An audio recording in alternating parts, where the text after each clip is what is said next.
Money is everywhere. You use it every single day.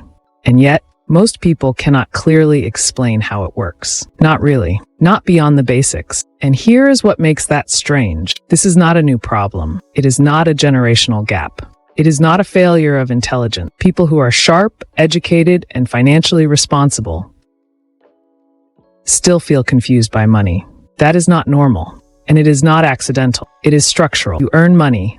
You spend money. You save money. You follow the rules you were taught. And yet, the moment you try to understand the system behind those rules, it suddenly becomes complicated. Interest rates, debt structures, central banks, reserve requirements. Why does something so central to daily life feel so difficult to see clearly? That question is worth sitting with, because the answer is not what most people expect. Money looks simple on the surface. Numbers in an account, prices in a store, a salary coming in, expenses going out. Simple enough.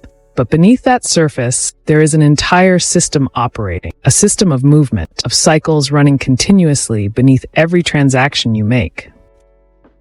Most people only ever see the surface layer, the numbers, the prices, the balance, not the architecture underneath. And that gap between what is visible and what is actually operating is where the confusion begins.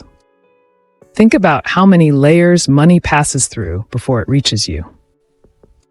Central banks set the conditions. They control the base rate, the cost of money itself.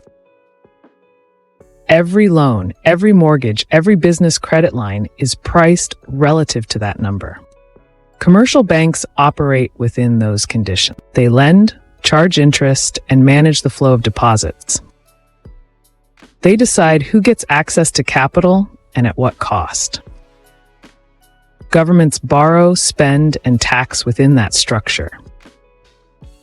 Their decisions shape employment, inflation, and the purchasing power of every currency in circulation.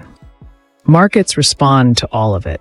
Prices adjust, capital moves. Each layer adds rules. Each rule adds complexity. By the time money reaches your account, it has already passed through systems most people never see. And each of those systems has its own logic, its own incentive, its own language. That is not an accident of history. It is a feature of how the system was built. And it has been built this way, layer by layer, over centuries. Now here's where it gets interesting. Complexity is not always a mistake. In fact, in financial systems, complexity often serves a purpose. Consider what happens when people panic about money. Bank runs. Market crashes, currency collapses. These are not theoretical events. They have happened repeatedly across history. And one of the things that prevents them or slows them down is managed complexity. When the full mechanics of a system are not immediately visible, reactions are slower. Panic spreads less quickly. Stability is easier to maintain. So complexity becomes a filter, not always intentional, not always coordinated, but functional. It slows the system down just enough to keep it from tearing itself apart. Think about that. The very thing that makes money confusing may be part of what keeps the system running. But that same filter has a cost, because when complexity protects the system from panic, it also protects the system from scrutiny. And those two things are not always easy to separate. The result is a system that is stable enough to function, but opaque enough that most people cannot fully evaluate what is happening inside it. That opacity is not neutral. It shapes who benefits, who adapts, and who stays confused. You are not confused because money is impossible. You are confused because you are only seeing part of it. There are effectively two versions of money in circulation. The first is the simplified version, the one taught in schools, explained in personal finance books, repeated in most public conversations. Earn more than you spend. Save consistently. Avoid bad debt. Invest over time. These are not wrong, but they are incomplete. The second version is the operational one, the version used by institutions, central banks, and large capital allocators. This version involves liquidity management, yield curves, monetary transmission mechanisms, and the deliberate use of inflation as a policy tool. It involves understanding how money is created, not just earned. How debt functions as a tool, not just a burden. how the price of money itself changes depending on who is borrowing and why. The gap between those two versions is where confusion lives. Most people are operating with version 1 inside a system running on version 2, and nobody formally explains the transition. There is no moment where the simplified version is retired and the operational version is introduced. Most people never receive that upgrade. They continue applying surface-level rules to a system operating on a completely different set of mechanics, and then wonder why the results do not match the effort. People do not learn money through systems. They learn through stories. Save more, spend less, work harder, be disciplined. These narratives are not wrong, but they are built for the surface layer. They describe individual behavior inside the system. They do not describe how the system itself behaves. And that distinction matters more than most people realize.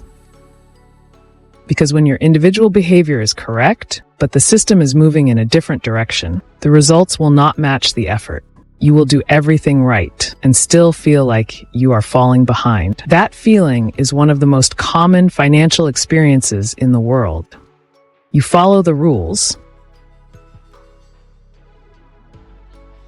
You are disciplined. You are not reckless. And yet the gap between where you are and where you expected to be does not close the way it should. Most people internalize that gap as a personal failure. They assume they are not saving enough, not earning enough, not disciplined enough. So they try harder inside the same framework. More budgeting, more cutting back, more effort applied to the same approach. And the gap still does not close. Because the problem is not the effort. The problem is the map. When the version of money you were taught does not fully account for the system you are actually inside, working harder inside that version does not fix the mismatch. It just produces more effort with the same incomplete result. That is not a motivation problem. That is an information problem. And information problems have a different solution than effort problems. What does this mean practically? For individuals, the shift is not about working harder inside the system. It is about developing awareness of the system itself, understanding that discipline matters, but position matters too. For most people operating in the middle of the economic structure, the confusion is not random. It is a predictable result of being downstream in a flow that was not designed with their position as the priority. And looking forward, this complexity is not going to decrease. Financial systems are becoming more interconnected, not less. More layered, not simpler, which means the gap between those who understand the system and those who only see the surface will continue to widen, not because of intelligence, because of access to the right frame. So here is where we land. Money feels complicated, not because it is impossible to understand, but because you are only ever shown part of the system. The surface layer is real. The rules you were taught are real. But beneath them, there is an architecture, a set of mechanics that shapes outcomes before individual decisions even enter the picture. And once you start seeing that architecture clearly, you cannot unsee it. The confusion does not disappear, but it changes shape. It stops feeling like a personal failure and starts feeling like a solvable problem. Now you understand why money feels confusing. But understanding the confusion is only the beginning. Because financial systems do not just create complexity. They also create pressure. Debt builds, cycles run, imbalances accumulate, and at a certain point, that pressure has to go somewhere. What happens when the system reaches those limits? When the cycles that have been running for decades start to strain? That is where the system starts to break. Across history, our picture of how economies work has changed, and we are following that transformation, step by step. If this investigation is worth continuing for you, subscribe, and the next part will be there.